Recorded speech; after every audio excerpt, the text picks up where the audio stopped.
এই guilt free high protein strawberry মুসটা তোমরা খুব সহজেই বানিয়ে নিতে পারো। চলো দেখে নাও।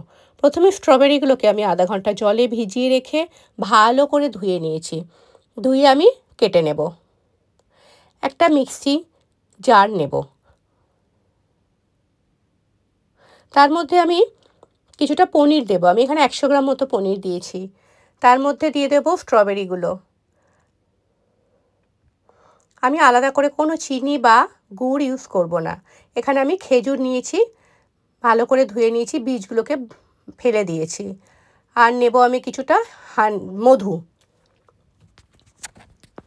এর উপরে দেব আমি টক দই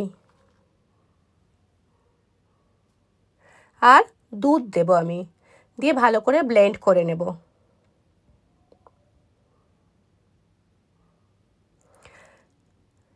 এখানে আমি নিয়ে নেব একটু ড্রাই ফ্রুট আর একটু হেলদি করার জন্য। এখানে ক্যানবেরি, অ্যাপ্রিকট, কিচমিচ, ব্ল্যাকবেরি, কালো কিচমিচ এগুলো রয়েছে। দিয়ে ব্লেন্ডটা একটা গ্লাসের মধ্যে ঢেলে নেব। নিয়ে ওপর থেকে ওই ড্রাই ফ্রুটগুলো দিয়ে দেব আর একটু ডেকোরেশনের জন্য একটু স্ট্রবেরি, কেটে রাখা স্ট্রবেরি দিয়ে দেবো।